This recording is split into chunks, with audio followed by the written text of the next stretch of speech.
necessariamente trata das ideias, das atitudes, das ações e propicia o entrelaçamento da vida de uma pessoa com a sua época e com a interpretação dos fatos e das coisas. Então, é parte de construção de um trabalho de vida.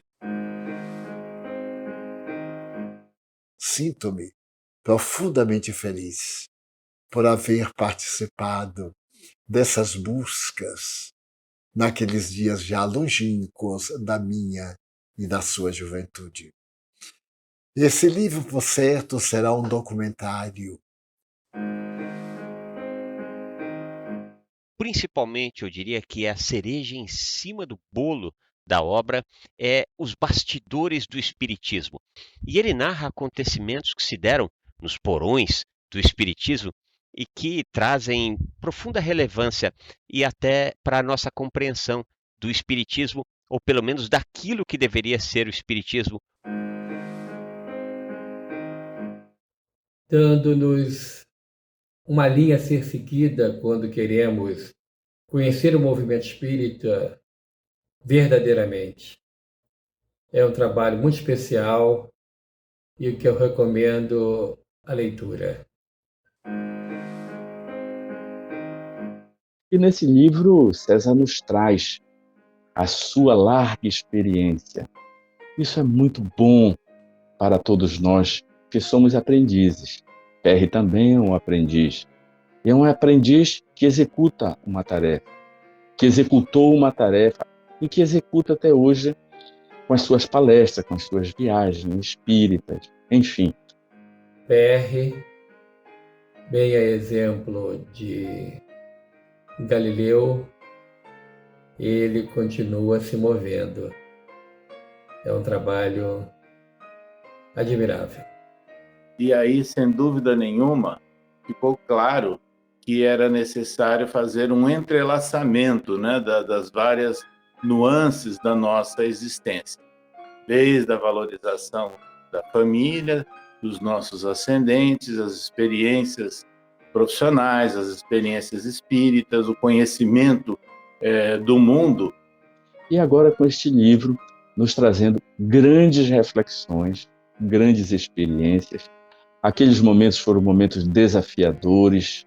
Uma vez que a obra deixa bastante claro alguns tantos desvirtuamentos que se deram na doutrina dos espíritos. Eu diria que o livro é mais do que uma necessidade, é uma obrigação para quem quiser entender o que é o espiritismo e principalmente o que tem sofrido o espiritismo no Brasil.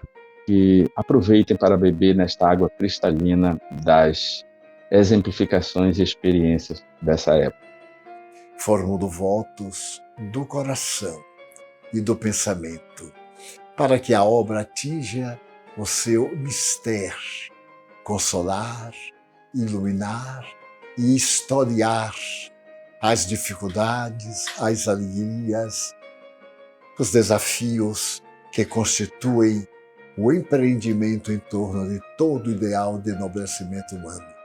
É por isso que o livro ficou assim mais denso, mais longo, para que reunisse todas essas experiências de uma vida que tem sido relativamente longa já.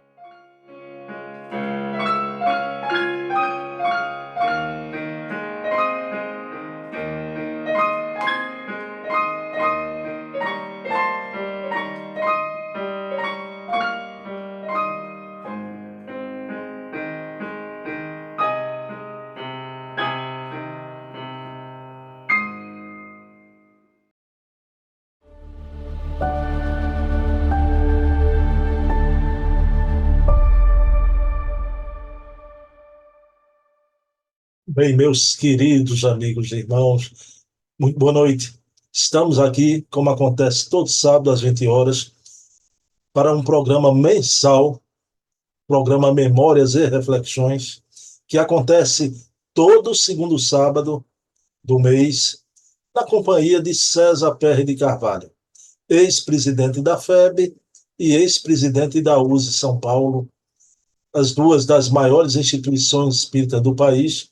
É um programa sobre as memórias do César Perry através dessa obra, Memórias e Reflexões, o César Perry me presenteou há 2 anos atrás, e lendo a obra, percebi que ela é de uma importância imensa para a historiografia espírita do Brasil, né? Porque o César Perry, como dirigente dessas grandes instituições, conhece as entranhas do movimento espírita brasileiro, né? E viveu, foi testemunho ocular, em tempo real, né, de fatos marcantes, de verdadeiras balizas, né? Esses acontecimentos foram para o movimento espírita do Brasil. Então, fomos até ele, agradecemos o presente e perguntamos se ele queria fazer um programa, não é? E ele topou, foi muito acessível. Eu já tinha entrevistado o César Perry antes, numa grande entrevista, com quase 2 horas, o motivo pelo qual ele me presenteou com seu livro depois. E aí começamos a fazer o programa e tem sido realmente revelador. Tá? Mas não temos apenas esse programa com o César Perry. Temos 8 programas no nosso canal. Tá? 4 programas semanais e 4 programas mensais. Todo domingo às 20 horas temos o programa Bezerra de Menezes, o Kardec brasileiro, conversando com o historiador Luciano Clay, biógrafo de Bezerra. Toda terça-feira às 20 horas temos o programa Hermínio C. Miranda, o grande escriba, conversando com Ana Maria Miranda, a filha do Hermínio Corrêa de Miranda. Programa sobre memórias, a vida e a obra do Hermínio, é um programa doutrinário também. Na quarta-feira temos o programa Resenha Literária, que é sobre livros, com Silvio Mariano, pesquisador e documentarista espírita, um homem que mais conhece livro aqui em Terras Maurícias. E na quinta-feira, o programa O Metro que Melhor Mediu Kardec, sobre a vida e a obra de Herculano Pires, o maior filósofo espírita brasileiro, conversando com a filha do Herculano, Dona Heloísa Pires. São esses os 4 programas semanais, mas temos os mensais. Todo o primeiro sábado, o programa Leon Denis, o apóstolo do Espiritismo, com Charles Kemp, presidente da Federação Espírita Francesa. No segundo sábado, temos este aqui, com César Perry. No terceiro sábado, temos o programa Portfólio Fontes Primárias, que é sobre historiografia, fontes primárias, documentos da época de Kardec em França. O programa vai ter uma mudança, mas não vai mudar o patamar. Sarrafo lá em cima, não? Vocês vão saber em breve qual vai ser a mudança, não é? E no quarto sábado temos o programa O Eco da Imprensa Espírita, com um homem da imprensa conversando aqui conosco, Leonardo Marmo Moreira, articulista da revista Reformador e da revista O Consolador. É um programa onde a gente repercute o que sai na imprensa espírita do Brasil. Tá? São esses os 4 programas mensais, somados àqueles outros. Tá? Os semanais, 8 programas à disposição de vocês. É um esforço árduo, né? Acho que vale muito a pena.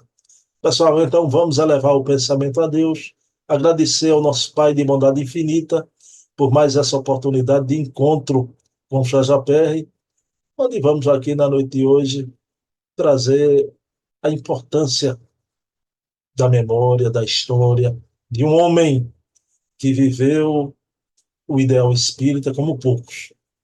Estão pedindo permissão a Jesus, a quem tudo devemos, iniciamos o nosso programa da noite de hoje. Eu estou com saudade do César Perry, porque o mês passado não teve programa. Então, vamos conversar com o seu César agora, trazer ele aqui. Estamos aqui, novamente, com César Perry de Carvalho, para mais um programa Memórias e Reflexões. O mês passado não houve programa, não é? Por causa do Natal, festas, não é? E estamos aqui novamente. Eu estava com a saudade danada do César Perry, porque já criou esse hábito, não é? Agradabilíssimo desse programa. E deixa eu dar boa noite ao César Perry de Carvalho. Seu César, boa noite. Tudo bom? Em pleno sábado de carnaval, estamos aqui, seu César. Boa noite, Bruno. Boa noite a todos os internautas, né, que acompanham o blog. Estamos aí à disposição, sim, para mais um diálogo, né, sobre o conteúdo do nosso livro. A gente vai para suas memórias, a obra Memórias e Reflexões pelos Caminhos da Vida, né? Estou com ela aqui, um livro que há 2 anos atrás, quando eu fiz a primeira grande entrevista com o seu César me presenteou, e daí houve o convite, seu César aceitou de fazer esse programa. Mas, seu César, antes do Memórias e Reflexões pelos Caminhos da Vida, eu queria falar, porque está saindo do prelo, está quentinho, quentinho, né? Então, seu César, uma nova publicação de uma importância, para mim, uma importância grande, porque o movimento espírita brasileiro pouco conhece sobre o Leopoldo Cirne, né? E o senhor lança essa biografia no momento presente, né? Como é que foi, seu César, essa ideia e como é que está o lançamento da obra? Pois é, Bruno. Esse livro ele veio a lume, né, em meados do mês de janeiro, agora de 2024, numa coedição do CCDPE de São Paulo e da Cocriação de Araçatuba.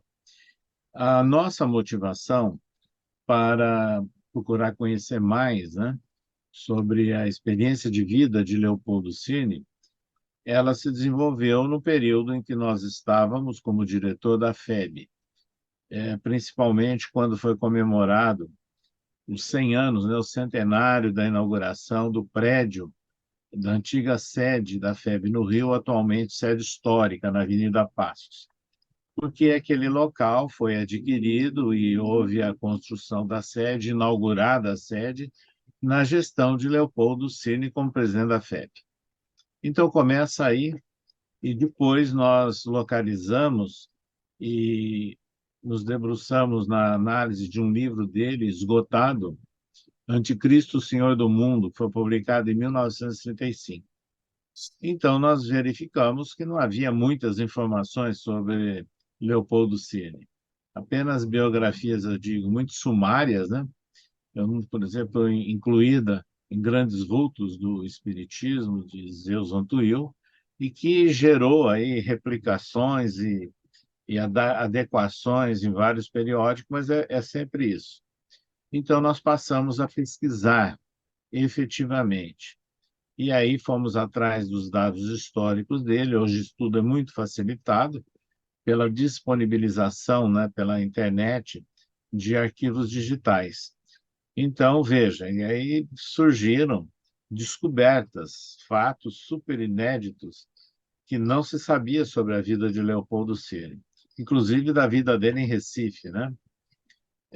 Onde ele passou a adolescência, a juventude, estudou o equivalente ao ensino fundamental, frequentava grêmios literários, clubes literários, inclusive palestras, né, de lideranças que se destacaram no Brasil na questão da abolição da escravatura e da República. Casou-se em Recife. A sua esposa, num processo aí de gestação, ela teve um problema muito sério, porque nasceram um casal, né, gêmeos, mas ela foi contaminada com a chamada, na época, né, tétano puerperal. Ela desencarna em poucos dias e as duas crianças também. E, então, isso não é conhecido, né? Não só do pessoal de Recife, como do Brasil inteiro. E localizamos, inclusive, veja, o irmão dele, por parte de pai, tornou-se um jurista muito conhecido em Recife, veio a ser diretor da Faculdade de Direito de Recife, e a praça que existe de frente a essa faculdade se chama Adolfo Cirne, irmão por parte de pai de Leopoldo Cirne. Isso também não era do conhecimento público. E aí vem aí uma fieira de informações das lutas dele, das propostas, no período que foi presidente da FEB, o período em que ele foi expurgado, vamos assim dizer, da FEB, em 1914, e todas as atividades que ele desenvolveu até sua desencarnação em 1941, que não eram mais divulgadas pela FEB, pela Revista Reformador. Mas nós descobrimos muitos detalhes no jornal Clarim, lá de Matão, fundado por Carvachoto, e pasmem, alguns jornais leigos da cidade de São Paulo, como o Correio Paulistano, e também algumas notas publicadas em jornais da cidade do Rio de Janeiro, também leigos. Então, nós fomos coletando todo esse material e foi possível, então, nós entendemos a diversificação de propostas que ele desenvolvia naquela época, que eram inéditas e até pioneiras, né? E, entre outras, ele era muito amigo de Viana de Carvalho, aquele militar que rodou pelo Brasil em função da carreira militar dele. Os dois eram muito amigos. E, então, até carta, né, de Viana de Carvalho trocada com Leopoldo Cine, nós tivemos conhecimento. E assim, nós montamos uma biografia com fotos inéditas e muitas informações inéditas sobre esse grande vulto do movimento espírita brasileiro. Bom, seu César, eu sou aqui do Recife, né? E não sabia que o Leopoldo Schirner morou aqui no Recife. Nenhuma informação dessa. Por isso vai ser muito importante, no mês de agosto, seu César vai vir aqui, na terra onde Leopoldo viveu, né? E vai na nossa Casa dos Humildes. Finalmente, né? Eu vou apertar a mão, seu César de verdade, vou apertar a mão presencialmente, seu César, e dar um abraço. Seu César, o senhor vai fazer revelações aqui, que vai ser uma descoberta para o movimento aqui da Terrinha. Sim. Né? Essa foi a descoberta, né, que nós fizemos ao analisar vários episódios, momentos da vida de Leopoldo Cirne que eram absolutamente desconhecidos do movimento espírita brasileiro. E o Luciano Clay, que é lá do presidente do Centro de Memória Viana de Carvalho, né? O Luciano coloca, né, o sucessor de Bezerra de Menezes, né? O Luciano foi o prefaciador do nosso livro, né? Prefaciador. Bom, seu César, então, bem-vindo à nova obra, né? Já pedi a minha, viu? O senhor vai autografar, já pedi a minha. Sim, o senhor vai trazer algumas obras para autografar aqui, não? Não, hoje isso é muito complicado, né, por causa do transporte aéreo. Então, sempre recomendo, e eu não tenho o hábito de levar livro comigo onde eu vou. Fique Então, tranquilo. eu sempre recomendo que o pessoal adquira com antecedência das editoras, que inclusive gozam de descontos, né? Não, seu César, e o livro é relativamente barato, né? Então, É, não tem como reclamar, não é? Bom, lá na Casa dos Humildes, eu só posso falar pela minha Casa dos Humildes, né? A gente vai orientar o pessoal, todo mundo já vai chegar com o livro lá, não é? O autógrafo do César Perry. Mas, seu César, vamos lá, as suas memórias. O último programa que a gente fez, a gente trouxe aqui Lívia, sua quarta filha, esse espírito dessa moça que pede para ser chamada de filha, sempre mencioná-la como a quarta filha. Né? Hoje a gente vai ver aqui, seu César, os homens já. Então, seus meninos, os rapazes da família que formou seu César e Dona Célia. Mas, seu César Perry, vamos começar. A gente vai fazer um por um o mais velho, né? O primogênito. Dona Célia, com muito esforço, né? A vontade imensa de ser mãe. O senhor já falou naquela dificuldade desde a primeira gravidez, mas vem os meninos, né? E nasce em 3 de maio de 74, Daniel. Minha primeira pergunta para o seu César Perry, né? Seu César, quer dizer que o nome Daniel foi em homenagem ao grande médium, o médium voador Daniel Douglas Home? Foi isso mesmo? isso mesmo.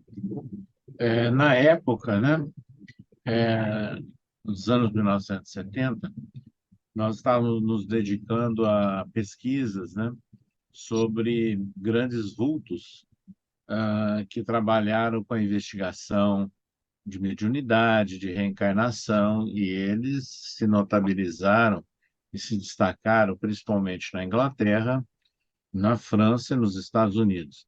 E entre os estudados, né, estava Daniel Douglas Home, e que nós passamos a apreciar, né, essa figura por alguns aspectos da prática mediúnica dele. E então nós resolvemos colocar o nome de Daniel. Seu César, o que eu achei interessante é que o senhor é amigo do Divaldo há mais de 60 anos, já. Há mais de 60 anos. Eu achei uma coisa, não, uma coisa singular, né? Porque o Divaldo Franco, na biografia de Ana Lande, o Divaldo revela a Ana Lande que, conversando com Joana de Anjos, ele teve a confirmação que ele, Divaldo, é a reencarnação do Daniel Douglas Home. Aí eu pergunto, o César Perry, quando vai dar o nome de Daniel Douglas Home? Se eu já era amigo do Divaldo, né? Há 60 anos atrás, o César Perry de Carvalho já tinha essa informação do Divaldo ter sido o Daniel Douglas Home? Sim, porque o Divaldo, ele era hóspede, né, da nossa genitora, depois nosso lar, nas continuadas visitas que ele fazia a Araçatuba a nosso convite, às vezes mais de uma vez ao ano. Então, nós tínhamos muita oportunidade de dialogar com o Divaldo naquela época. E esse assunto, sim, veio à tona. Bom, então, isso é bom, porque além de Ana Lande, a gente não ouve muito. Falar nisso, nós está aqui ratificado também por seu César. O Daniel foi um menino tranquilo, sério, de bom apetite. Ele vai seguir a carreira do pai, né? Vai enveredar pela odontologia. Aí eu deixo para o senhor, que o senhor quiser apontar aí na carreira do Daniel na odontologia, seu César. Sim, não foi por proposta nossa, nem por sugestão nossa. Ele, naturalmente, ele fez a opção. E interessante que ele fez o curso de odontologia, de graduação, e logo depois ele resolve fazer especialização e residência na nossa especialidade também, como professor de odontologia, né, que era cirurgia bucofacial. Então, ele fez residência num hospital especializado em Bauru, ligado à USP. Depois, ele resolveu fazer o mestrado. Em seguida, houve a oportunidade dele prestar um concurso em Brasília para seleção de professor de odontologia. Ele foi aprovado, se destacou como professor, veio a ser diretor da faculdade e, na sequência, ele se tornou pró-reitor acadêmico da Universidade Católica de Brasília. Quer dizer, exatamente os mesmos passos nossos, mas foi uma tendência natural dele, né? E hoje, né, ele continua ligado ao magistério superior, ao ensino de odontologia e à especialidade também. Seu César, o querido Daniel vai casar e vai ser pai de Nina e Lara, não é? Deixa eu lhe fazer uma pergunta, né? Seu César Perry como avô, e deixa eu explicar a pergunta, né? Estraga os netos, seu César? Porque dizem que avô só diz sim, nunca diz não, né? O senhor estraga neto também, seu César? É natural, né, que os avós não tenham aquele mesmo compromisso que os pais têm, né?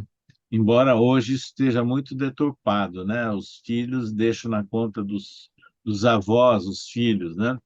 Mas na nossa ótica e na nossa experiência, os nossos filhos e seus filhos, nossos netos, portanto, têm a vida deles. Mas nós damos todo o apoio, a atenção. É vero, né, seu César? Mas, meu amigo, vamos lá. Aí vai nascer o Gustavo, né, em 7 de outubro de 75. Gustavo, seu César Perry, O senhor é um espírita raiz, né? Da gema mesmo, né? Porque vamos para o nome, o Daniel Douglas Home, né? O Gustavo, o nome foi dado por causa do o autor de uma grande obra, né? O Ser Subconsciente, o Gustave Gelley, seu César. É isso mesmo? Isso mesmo.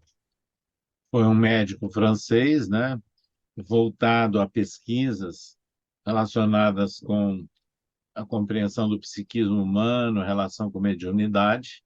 E nós estávamos lendo, né, dos livros de autoria dele, quando a gestação da Célia estava entrando na etapa final. Foi aí que nós escolhemos o nome. Olha, e o Chico Xavier teve uma delicadeza, né, no nascimento de Gustavo. Ele mandou um cartão, mas que na verdade era uma carta, né, seu César? Sim, o Chico sempre foi muito atencioso, né, conosco. E realmente ele encaminhava cartões, cartas, presentes para os filhos que nasciam, coisas simples, mas ele encaminhava pelo correio e dava atenção quando nós levamos, inclusive, os filhos a Uberaba, né? E ele deu toda a atenção no colo, conversando. Então, foi um privilégio, né, que nós tivemos. Olha, o Gustavo, já diferente do Daniel, parece que era mais traquina, né? Os pais, quando iam buscá-lo na escola, muitas vezes ele estava trepado nos arbustos, né? Então não era tão mansinho, não, o Gustavo. Mas, seu César, diferente agora do pai, ele vai escolher, né, a carreira na administração, né? Então, vai fazer a administração. Eu queria que o senhor, da mesma forma que fez com o Daniel, pontuasse aí o querido Gustavo profissionalmente. Exatamente. Ele seguiu esse rumo, né? Iniciando na área de graduação em administração, depois entrou em bancos, né, como funcionário de bancos, e dos bancos passou para seguradoras, e hoje ele é um diretor, né, de uma empresa internacional de seguro.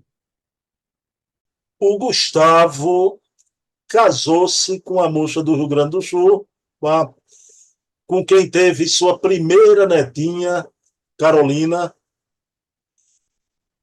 e depois casou-se o segundo casamento com outra moça também do Rio Grande do Sul, com a qual teve o primeiro neto homem de César Perry, né, Felipe. Seu César, veja a minha pergunta, né? Aqui nas suas memórias, a gente viu a sua família, né? Dona Bebé, a matriarca, o seu casamento com Dona Célia, né? A gente viu desde da lua de mel aqui em Recife, a gente viu isso, os meninos nascendo. Veja a minha pergunta, embora o divórcio, cada família hoje, a minha tem divórcio, todo mundo, mas eu falo para uma família tão bem estruturada. Como é que foi isso? Divórcio de filho, seu César, na família Perry. Pois é, Bruno, sem dúvida nenhuma, né? Sempre foi causa de preocupação na época, de alguma tensão, né?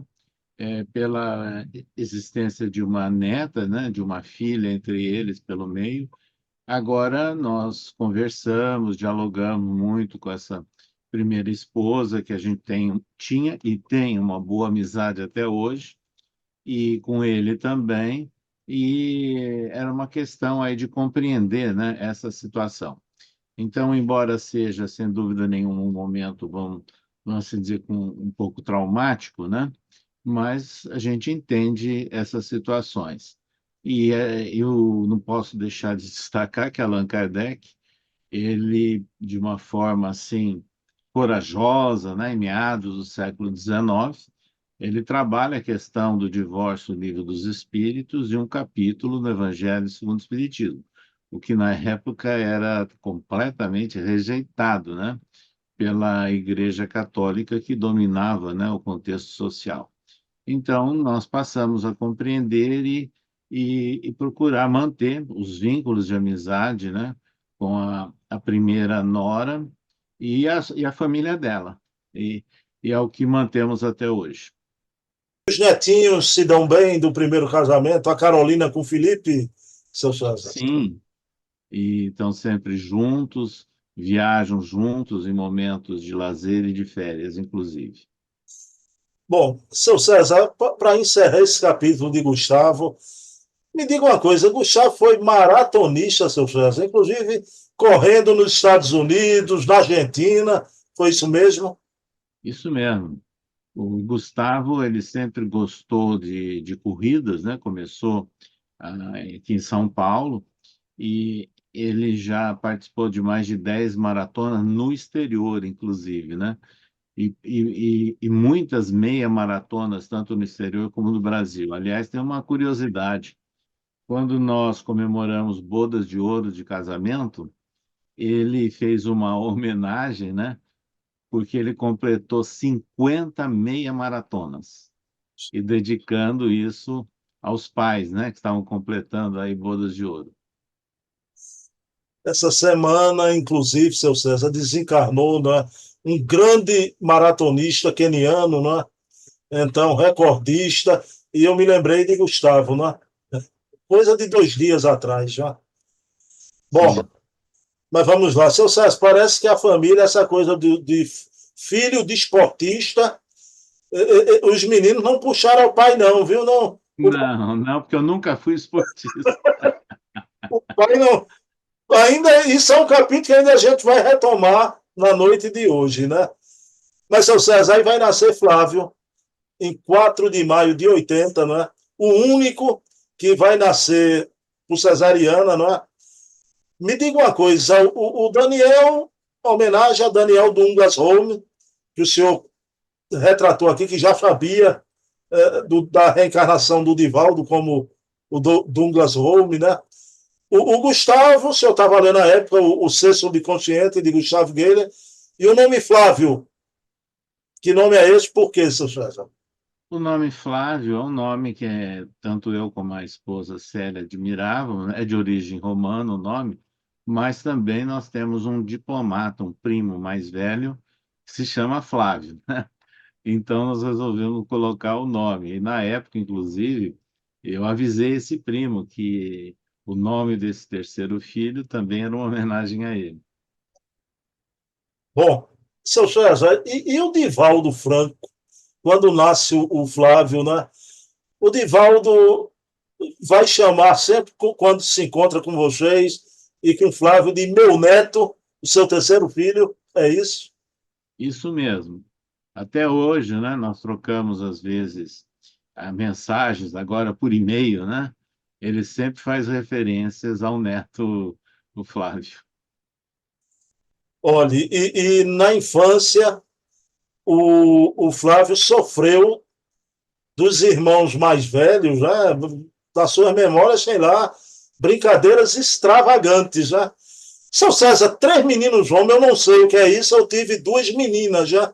Eu tive 2 meninas, 2 moças já. São César, como é? Me diga uma coisa, o senhor era adepto do tapinha, tapinha com amor, uma tapinha de vez em quando, ou do castigo, ou botava o menino de castigo, como é que era? Você imagina, né? 3 meninos em casa, né? É uma traquinagem sem fim, né? E evidentemente que eu trabalhava, né, intensamente, em período integral, e à noite, né, várias vezes a semana com palestras espírita, final de semana, palestras profissionais, às vezes, viagens e também espíritas, mas a Célia estava bem de perto, né, acompanhando e usando de bastante energia, de uma forma materna, junto aos três. Eu sei como é essa energia materna, viu, seu César? Olha, minha mãe, eu ia com meu avô, jornalista, era jornalista para o futebol. O castigo não pode ir ao jogo de futebol de Santa Cruz, viu? Era o meu castigo. Mas, seu César, na infância, o Flávio, igualmente ao pai na infância do senhor, não é? O Flávio gostava de desenhar e também tinha um interesse pelos vulcões da Roma Antiga, não é? Claro, isso, pelo que eu depreendo, alguma reminiscência do passado desse clã aí de vocês, né, seu César? Sem dúvida, né? Isso ele demonstrou por volta dos 2 anos de idade, já era muito evidente. E tem um fato curioso, inclusive, né? Naquela época, em Araçatuba, a nossa casa era a casa que hospedava, né? Todos os expositores, os convidados do movimento espírita. E eu me recordo, Flávio, tinha 2 anos de idade, nós recebemos e hospedamos em nossa residência aquela Mariluza Moreira Vasconcelos, médium, né? Escreveu livros e muitas pinturas, muitas telas, né? E ela estava em casa, na sala, conversando, falando das produções mediúnicas, produzindo telas, pinturas, inclusive ela fez demonstração em Araçatuba, e o Flávio escutando, sentado no chão, escutando, e de repente ele pega um papel e um lápis no chão, desenha lá uma ruína romana, uma coluna, e fala aqui, ó, em 1 minuto. Realmente, né? Igualzinho ao Bai. Vocês vieram da Roma Antiga, com certeza, o nome Célia, o nome César, né? O senhor me disse que qual era o que tinha o jeito aristocrático, senhor César, dos três? O primeiro, né? Ele tem O mais esse Fiel, foco. né, tinha essa coisa também do passado, né? Talvez do encarnação. Sim. Olha, mas me permita, nas suas pesquisas, parece que, no bom sentido da palavra, o espírito mais inquieto na sua busca por conhecimento, né, por várias áreas, me parece que realmente foi o Flávio, foi o caçula, não é, seu César? Sim, o Flávio, ele desde a da infância dele, né, ele demonstrou algumas reações não muito típicas, né, da infância. E justamente por se isolar, às vezes, em interesses outros de conhecimento, né, e até de brincadeiras. E depois, na medida em que ele passou pelos conflitos naturais de escola, né, que toda criança passa, ele começou a partir do momento em que ele já estava entrando na universidade, a demonstrar assim uma rapidez de domínio de conhecimento, de busca de conhecimento, de uma forma impressionante, né? E é uma característica dele até hoje. Antes de adentrar essa parte do conhecimento, mas eu falo em todas as atividades. Por exemplo, seu César, né? Ele gostava muito de natação, não é, seu César? E a gente sabe, o Brasil todo conhece, né?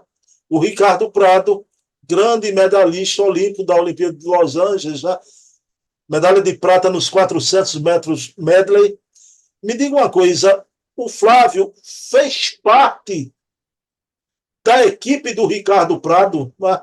E viajou até Orlando, treinou com o Ricardo Prado. Foi isso, seu César? Exatamente. Quando nós moramos em São Paulo, né, nos anos 1990, houve interesse por parte do Flávio de se matricular num projeto de natação que era patrocinado pela prefeitura e pelo governo do estado de São Paulo, né? E no Parque Olímpico do ginásio do Ibirapuera, relativamente muito perto de onde nós morávamos na época. E ele foi aceito na seleção e se desenvolveu muito bem na natação e desenvolveu também uma amizade com o Ricardo Prado e com a irmã do Ricardo, que também era nadadora, né? O Ricardo orientava os meninos, os adolescentes, e a irmã, as meninas.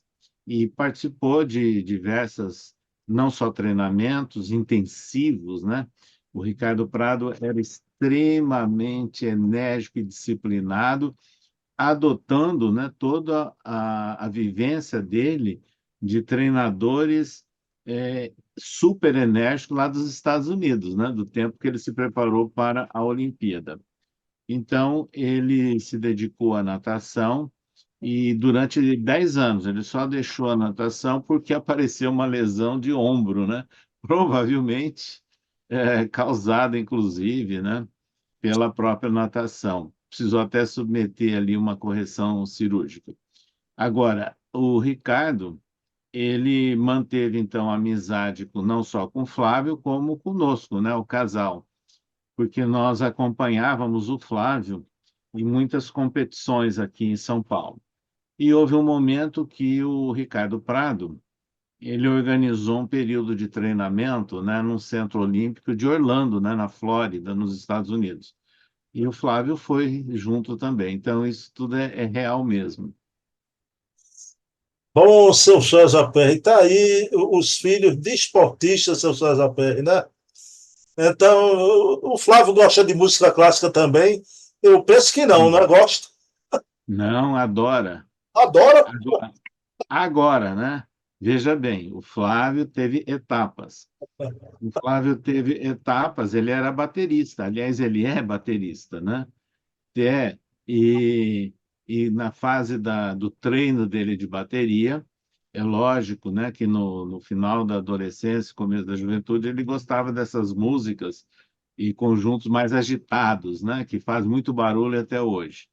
Mas engraçado, ele começou por aí e hoje ele é um fã incondicional e conhece música clássica e coleciona na long plays, hein? Ó, long play ele coleciona, porque ele tem o toca-disco como eu tenho também, né? Para escutar os antigos bolachões. Mas, seu César, olha, eu vou lhe contar uma coisa. Um programa desse é delicioso, né? A gente vê o César Perry teve filho que na adolescência gostava de heavy metal, seu César. Sim, sim, sim, exatamente. Meu amigo, mas aí o Flávio vai realmente, né? Vai se casar, inclusive o casamento dele se deu depois das suas memórias, já, pelos caminhos da Sim, vida, né? Seu sim, César. ele se casou há 1 ano e meio atrás, né? Exatamente isso. Não veio nenhum bebezinho ainda não, não é? Não, não, não, por hora não. Virar, não é? Mas, seu César, me diga uma coisa, e ele vai se formar em História, vai ser professor da UNB, não é? Agora, uma coisa que eu achei interessante, ele vai fazer mestrado em Ciência das Religiões, com nível de doutorado, é isso mesmo, e o Espiritismo teve influência nisso? Não. Bom, veja bem, primeiro ele fez a graduação, né, o bacharelado em História, depois mestrado em História na Universidade de Brasília, lá em Brasília, onde nós residíamos, e depois, onde ele também atuou como professor contratado por um período naquela universidade, deu aula em alguns cursos de especialização também, e depois ele resolveu fazer o doutorado, iniciou em Brasília, mas ele completou na Pontifícia Universidade Católica de São Paulo, e aí foi um doutorado na área de ciência da religião.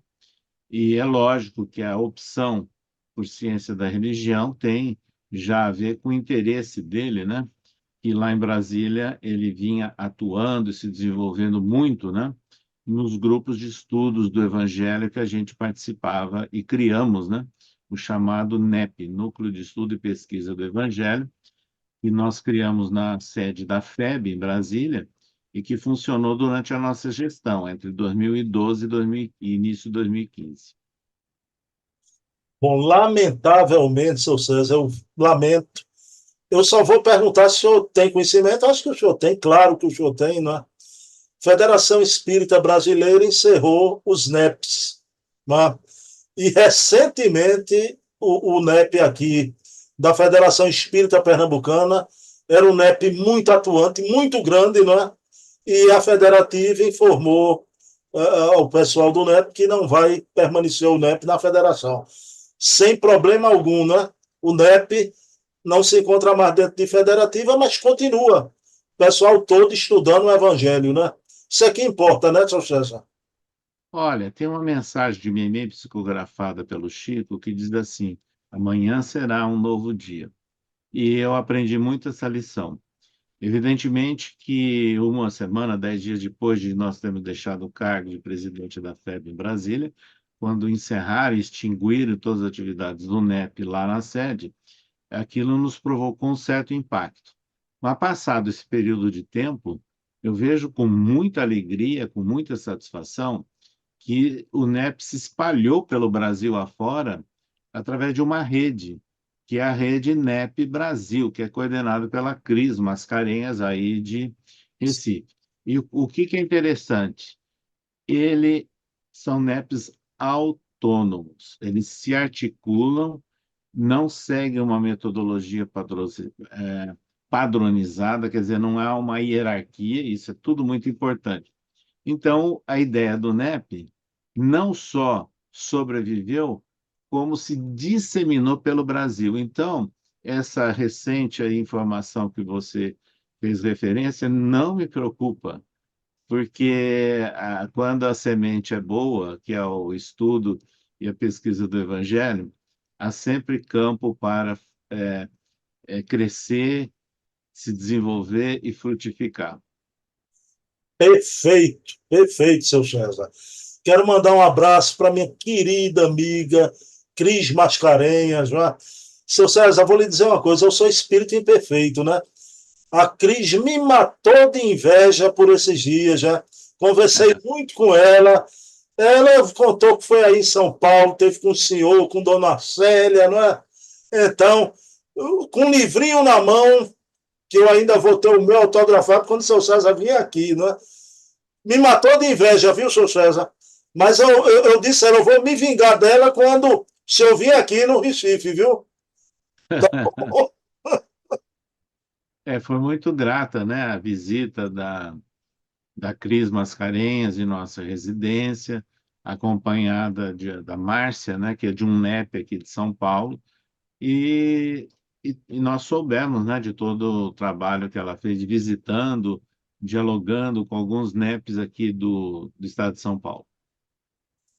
bom, seu César, aí encerrando esse programa, eu queria o Flávio e Dona Célia, não só o NEP, naquela época o Flávio escreveu artigos para Reformador, não é?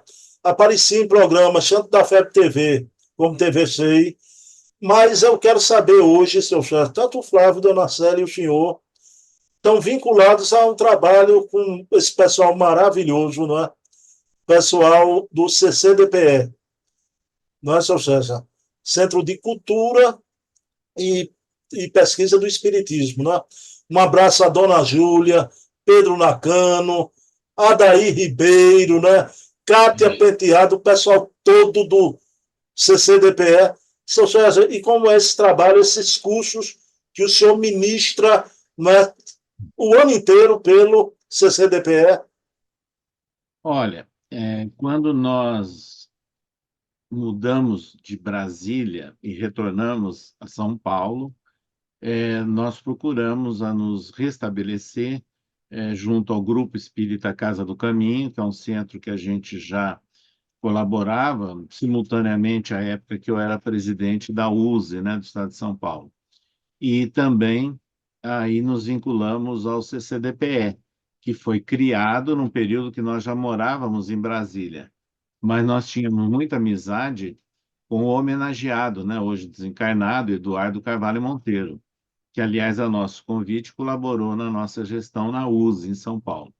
Então, quando nós retornamos, nós passamos a desenvolver um trabalho presencial de cursos na sede do CCDPE, evidentemente com uma intensa participação da Célia e do Flávio também.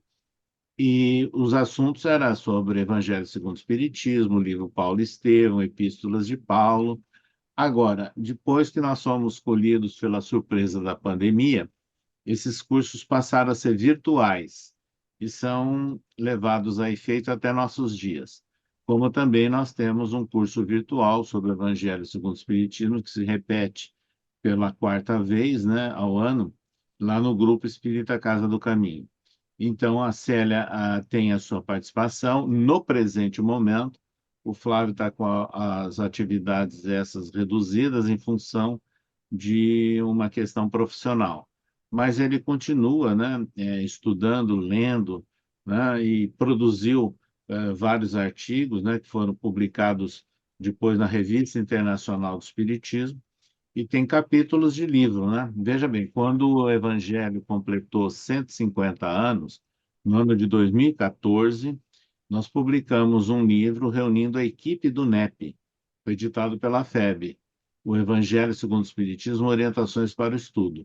E o Flávio e a Célia têm capítulos ali. Aliás, a organização do livro é da Célia. E esse livro foi editado e lançado naquelas 4 etapas, né, nacionais do 4º Congresso Espírita Brasileiro, que, aliás, foi um grande congresso e também o último Congresso Nacional, né, em homenagem ao Evangelho segundo o Espiritismo. Então, realmente, a participação do Flávio está muito presente e registrada aí em todos esses momentos até nossos dias. Bom, então, pessoal, que programa maravilhoso. A gente viu aí os 3 mosqueteiros, né, seu César, né? Portos, Arrami, Atos, Daniel, Gustavo e Flávio, né? A D'Artagnan da família tá lá no plano espiritual, que é Lívia, né? Para ser chamada da 4ª filha. Seu César, encerrando, eu queria agradecer uma coisa ao senhor, né? Eu sempre faço minha pauta e houveram perguntas aqui na noite de hoje que antes da gente entrar para gravar eu ficava me questionando, né? Faço, não faço, pergunto, não pergunto, né? Eu quero dar o testemunho aqui que seu César, todas as perguntas que eu quis fazer, eu fiz e seu César respondeu, né? Então, obrigado pela confiança, né? Seu César, a prece com o senhor. Tudo bem, Bruno. Então, vamos mais uma vez agradecer esse reencontro, né, com o Bruno e com todos os internautas que acompanham essa programação e pedindo à espiritualidade maior que nos dê inspiração, energias para irmos superando no nosso dia a dia eventuais impasses e contando sempre com essa proteção para que a mensagem do Evangelho possa ecoar na nossa intimidade e também ser divulgada por todas as frentes pelo nosso país. Rogamos assim aos amigos espirituais que nos abençoe junto aos nossos lares e junto aos nossos ambientes de trabalho. E que assim seja.